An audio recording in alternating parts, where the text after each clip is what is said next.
بسم اللہ والحمد للہ والصلاة والسلام علی رسول اللہ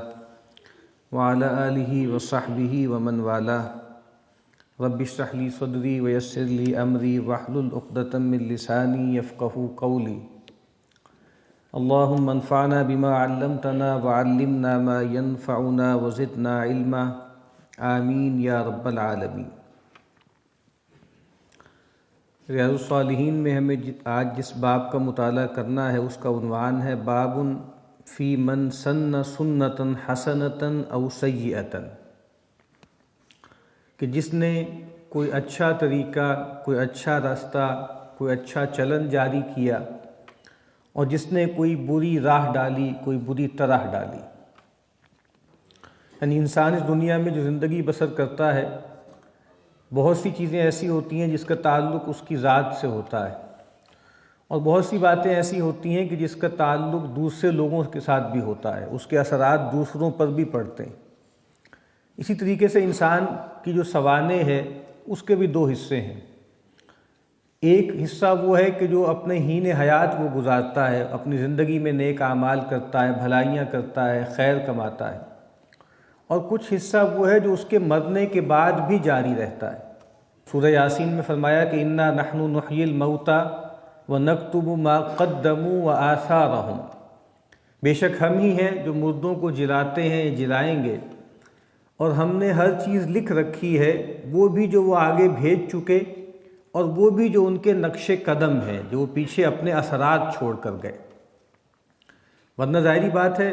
بات معقول تو یہی ہے کہ جب انسان مر جاتا ہے، اس کی مہلت عمر ختم ہو جاتی ہے،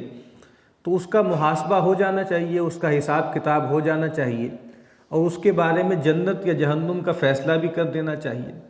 لیکن ہم جانتے ہیں کہ جب انسان مر جاتا ہے اس کے بعد وہ ایک برزخ کی زندگی میں چلا جاتا ہے، اور الٹیمیٹلی انسان کے لیے، تمام انسانوں کے لیے کلیکٹیولی جو یوم حساب ہے وہ متعین ہے، اور اس موقع پر تمام انسانوں کا حساب کتاب ہوگا۔ اس کا سبب بھی بہت سے سبب ہو سکتے ہیں۔ جو ایک بات سمجھ میں آتی ہے وہ یہ بھی ہے کہ انسان جو کچھ عمل کرتا ہے اس کے کچھ اثرات ہوتے ہیں، اچھے اثرات بھی ہوتے ہیں، کچھ بری اس کی امپلیکیشنز یا ریپرکشنز بھی ہوتی ہیں۔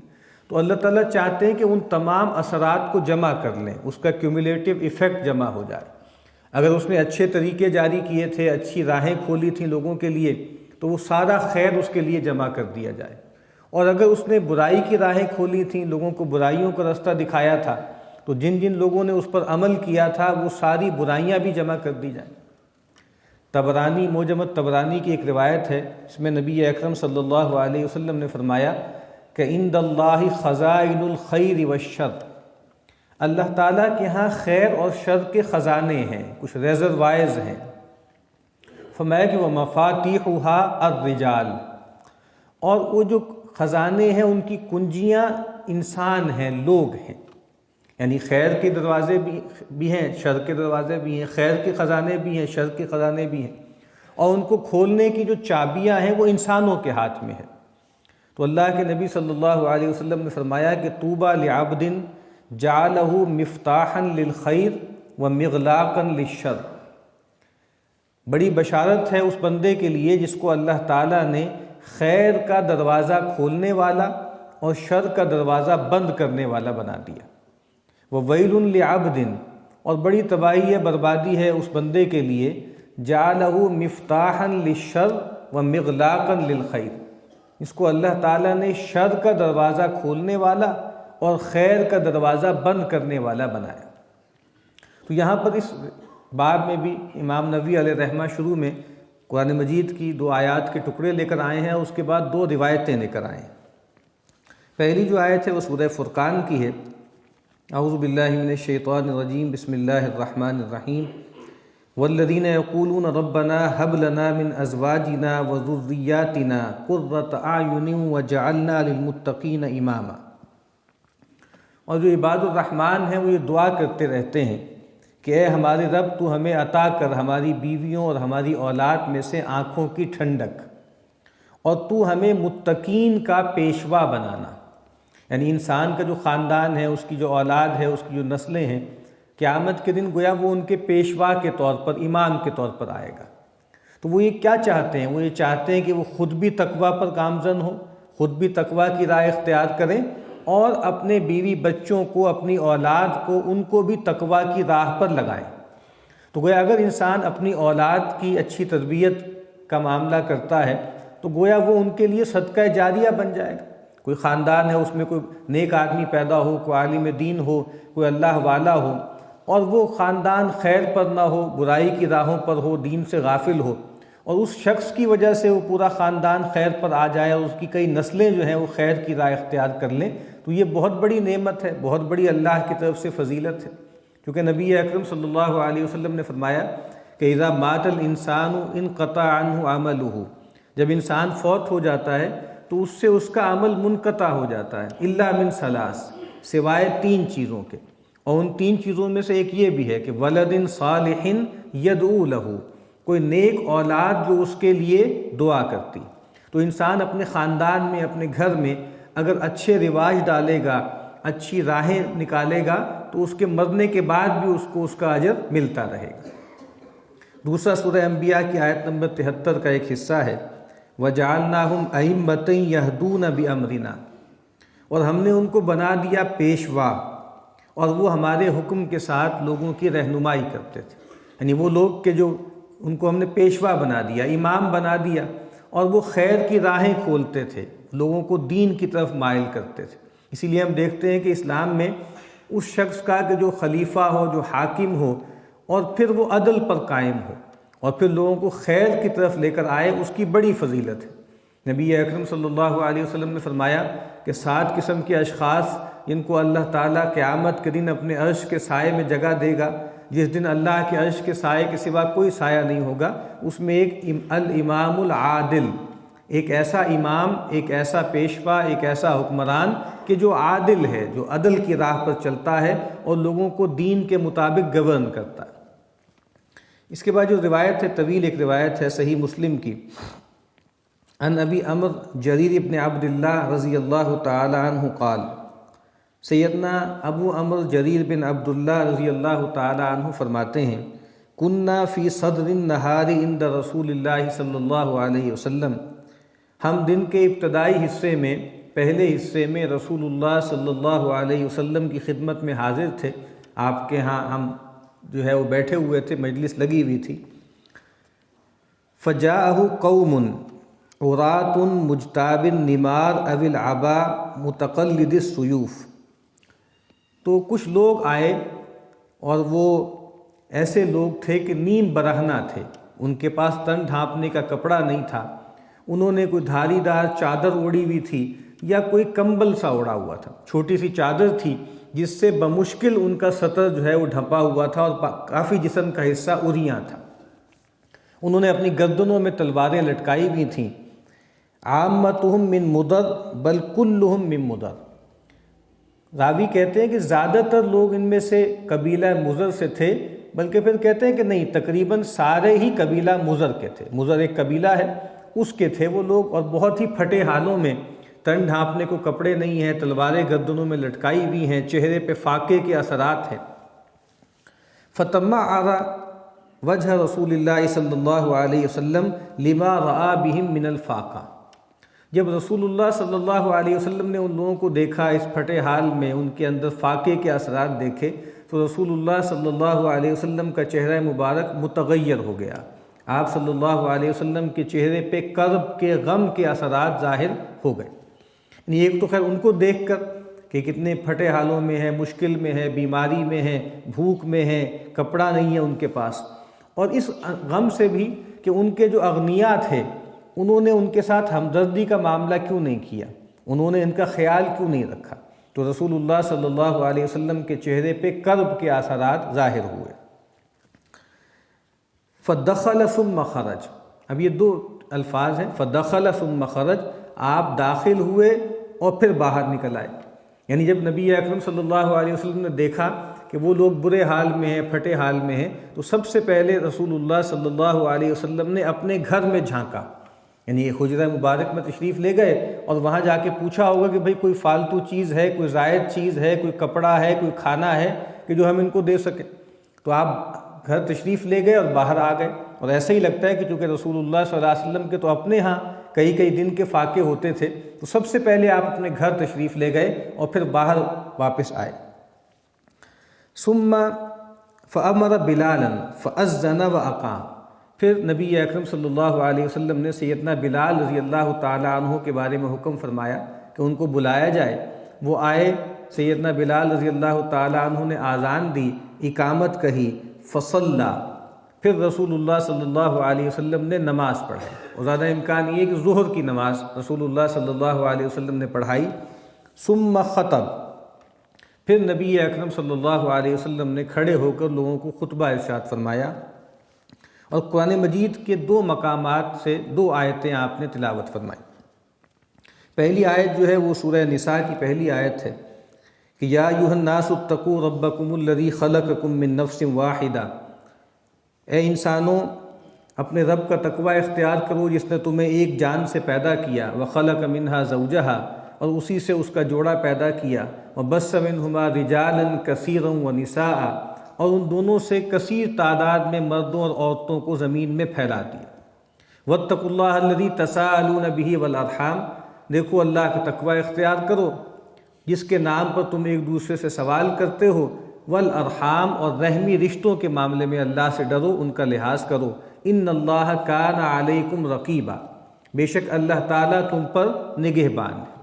اور پھر سورہ حشر کی جو آخری رکوع کی ایک آیت ہے وہ آپ نے تلاوت کی، یا ایھا الذین آمنوا اتقوا اللہ ولتنظر نفس ما قدمت لغد،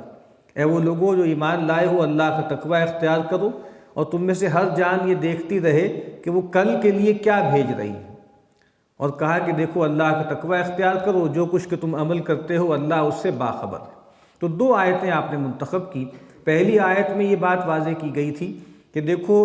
تمام لوگ آدم کی اولاد ہیں اور اللہ کی مخلوق ہیں۔ جو مضر قبیلہ تھا وہ قبیلہ مخالف گروہ کا تھا، وہ ظاہری بات ہے کہ وہاں کے جو لوگ تھے وہ اس کو پسند نہیں کرتے تھے، تو نبی اکرم صلی اللہ علیہ وسلم نے خاص طور پر وہ آیت پڑھی کہ جس میں تمام انسانیت کے بارے میں کہا گیا ہے کہ تمام انسان جو ہے جن میں 2 باتیں مشترک ہیں، ایک بات یہ مشترک ہے کہ وہ اللہ کی مخلوق ہیں، اللہ کے بندے ہیں، اور دوسری بات یہ مشترک ہے کہ وہ آدم اور حوا کی نسل میں ہیں، ان کی اولاد میں ہیں۔ تو خاص طور پر آپ نے یہ آیت تلاوت کی اور لوگوں کو توجہ دلائی کہ دیکھو یہ جو لوگ ہیں یہ تمہارے کتھن کن نہیں ہیں، یہ تمہارے قبیلے کے لوگ نہیں ہیں، لیکن اس کے باوجود ان کے ساتھ حسن سلوک کرو، ان کے ساتھ اچھا سلوک کرو۔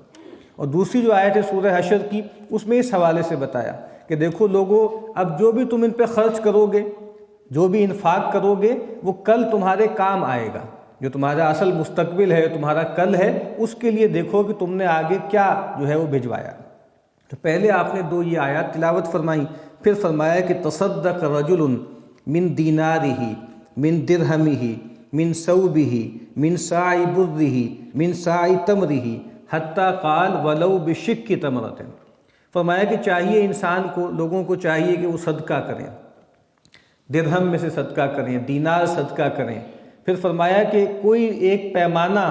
گندم کا صدقہ کریں، کوئی ایک پیمانہ کھجور کا صدقہ کریں، اور پھر فرمایا کہ چاہیے کہ اپنے کپڑوں میں سے صدقہ کریں، اور پھر کہا کہ کھجور صدقہ کریں، اور یہاں تک فرمایا کہ اگر ایک کھجور ہے تو وہ بھی دے دو، اور پھر فرمایا کہ اگر ایک کھجور بھی نہیں ہے تو آدھی کھجور دے دو۔ ترغیب دلائی لوگوں کو کہ بھائی جس کے پاس کچھ کھانے کو ہے، کچھ اناج ہے وہ لے آئے، جس کے پاس کچھ پہننے کو کپڑا ہے وہ لے آئے۔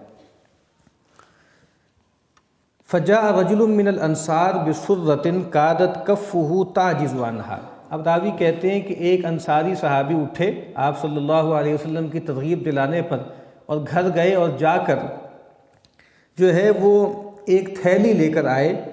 کادت کفہ تعجز عنہا بل قد عجزت، ایک تھیلی تھی، بوری سی تھی کہ جو اتنی بھاری تھی کہ ان کا ہاتھ اس سے تھکا پڑ رہا تھا، بلکہ تھک ہی گیا تھا، بمشکل ایک توڑا جو ہے وہ اٹھا کر لے کر آئے بہت مشکل سے۔ ثم تتابع الناس،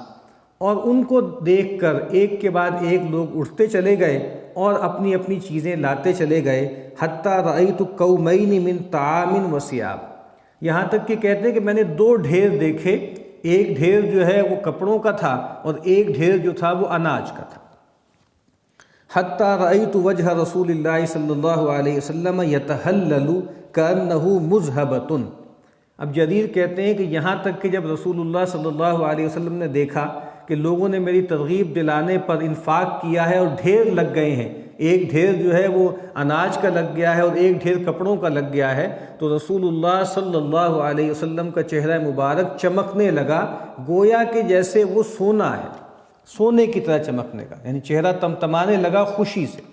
پہلے جب آپ نے دیکھا تھا ان کو پھٹے حال میں تو چہرہ متغیر ہو گیا کرب سے، دکھ سے، اور پھر آپ کی ترغیب دلانے پر جب لوگوں نے انفاق کیا اور دیکھا کہ بھئی دو جو ہے وہ ڈھیر جمع ہو گئے ہیں، تو آپ صلی اللہ علیہ وسلم کا چہرہ مبارک خوشی سے تمتمانے لگا۔ پھر آپ نے فرمایا من سن فی الاسلام سنتا حسنتا، جو اسلام میں کوئی اچھا طریقہ، کوئی اچھا رواج، کوئی اچھا چلن جاری کرے گا، فلہ اجرھا، تو اس کو وہ نیک عمل کرنے کا اجر بھی ملے گا، واجر من عمل بها من بعدہ، اور جو لوگ اس کے رستہ دکھانے پر وہ نیک عمل کریں گے تو کہا کہ ان کا اجر بھی اس کو ملے گا، من غیر ان ینقص من اجورہم شیء، بغیر اس کے کہ بعد والوں کے عمل میں کوئی کمی کی جائے۔ یعنی ایک شخص ہے جس نے کوئی اچھا رستہ جاری کیا، کوئی اچھی راہ دکھائی، کوئی بھی اچھا کام شروع کیا، اور جس طرح یہاں پر بھی ہے نا، یہاں سنت حسنہ کا مطلب یہ نہیں ہے کہ دین میں کوئی نئی چیز نکال لینا، وہ تو بدعت ہے اور بدعت گمراہی ہے۔ یہاں آپ دیکھیے کہ معاملہ کیا ہوا کہ رسول اللہ صلی اللہ علیہ وسلم نے ترغیب دلائی اور سب سے پہلے ایک صاحب نے ہمت کی اور جا کر جو ہے وہ توڑا لے کر آئے ہیں، ان کی دیکھا دیکھی لوگ اٹھتے چلے گئے اور ایک کے بعد ایک جو ہے لوگوں نے انفاق کرنا شروع کر دیا۔ تو اس خاص کانٹیکس میں ہم دیکھیں تو وہ جو صاحب جو سب سے پہلے اٹھے ہیں، سب سے پہلے انہوں نے ہمت کی ہے اور جا کر جو ہے وہ ایک تھیلا لے کر آئے ہیں، گویا وہ تمام لوگوں کے لیے ایک اسوہ بن گئے، تمام لوگوں کے لیے ایک اچھی راہ کھولنے والے بن گئے، اور اس کے بعد لوگ آتے چلے گئے۔ تو آپ فرما دیں کہ جو کوئی اچھی راہ جاری کرے، کوئی اچھا چلن جاری کرے، کچھ لوگ جو ہے کہیں جائیں جمع ہوں، کوئی سوسائٹی نہیں بنی ہو اور وہاں لوگ انفرادی طور پہ نماز پڑھتے ہوں، کوئی مصلی نہ ہو، کوئی جو ہے نماز کی جگہ نہ ہو، کوئی ایک صاحب جائیں کسی تھڑے پر جو ہے وہ جانماز بچھا کر جو ہے وہ باجماعت نماز کا معاملہ شروع کر دیں، تو یہ ایک خیر کا کام ہے جو انہوں نے جاری کیا۔ کسی جگہ پر معاملہ یہ ہو کہ شادی بیاہ کے معاملات میں بہت اسراف ہونے لگ گیا ہو اور بہت سی خرابیاں پیدا ہو گئی ہوں، وہاں پر وہ کہیں کہ ہمیں شادی سادگی سے کرنی ہے، نکاح مسجد میں کرنا ہے، تمام خرافات کو ختم کرنا ہے، تو وہ برادری میں پہلے صاحب جو یہ کام کریں اور ان کی دیکھا دیکھی اور بہت سے لوگ بھی اس خیر کو اپنائیں، تو کہا کہ وہ جو خیر کا دروازہ کھولنے والے ہیں، وہ جو خیر کی راہ ڈالنے والے ہیں، بعد میں لوگ جو اس خیر پر عمل کریں گے ان کے اجر کا ایک حصہ بھی اس شخص کو پہنچے گا، بغیر اس کے کہ بعد والوں کے اجر میں کوئی کمی کی جائے۔ اور پھر فرمایا کہ اس کے برعکس ومن سن فی الاسلام سنتا سیئتا، جس نے اسلام میں کوئی بری طرح ڈالی، کوئی برا رستہ جاری کیا، کان علیہ وزرھا، تو اس پر اس برے عمل کرنے کا وبال بھی ہے، ووزر من عمل بها من بعدہ، اور وہ لوگ جو اس کی دیکھا دیکھی اس بری راہ کو اختیار کریں گے، اس برے طریقے پر آئیں گے، ان کے وبال کا ایک حصہ بھی اس کو منتقل ہوگا، من غیر ان ینقص من اوزارہم شیء، بغیر اس کے کہ بعد والوں کے وبال میں، ان کے گناہ میں کوئی کمی کی جائے۔ تو اسی طریقے سے وہ لوگ جو بری عادتیں جاری کرتے ہیں، برے طریقے جاری کرتے ہیں، ابھی دیکھیے ہمارے ہاں ایک دن منایا گیا ویلنٹائنس ڈے کے نام سے، یہ آج سے ظاہر بات ہے 15-16 سال پہلے کچھ ملٹی نیشنلز تھیں جس نے اس کو شروع کیا۔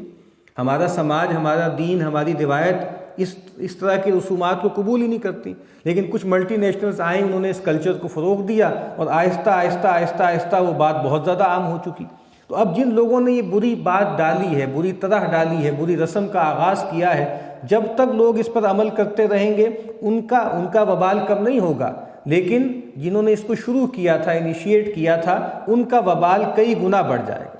اور یہ بات گویا دور تک جاتی ہے۔ اگلی روایت میں نبی اکرم صلی اللہ علیہ وسلم نے فرمایا کہ جب بھی زمین پر آدم کی اولاد میں کوئی جان بھی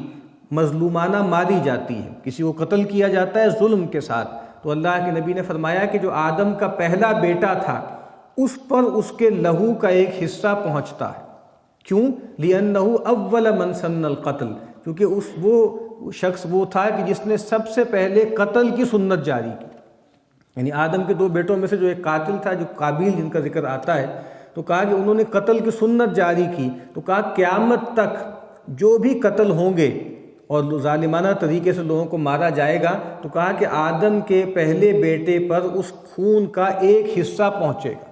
تو جو آدمی بھی کوئی بری راہ ڈالتا ہے، کوئی بری جو ہے لوگوں کا رستہ جاری کرتا ہے، اس کے اثرات بہت دور تک جاتے ہیں، اور اس کا گناہ جب تک لوگ وہ گناہ کرتے رہیں گے اس تک پہنچتا رہے گا۔ تو دعا ہے کہ اللہ تعالی ہمیں خیر کی راہوں کو کھولنے والا اور شر کی راہوں کو بند کرنے والا بنائے۔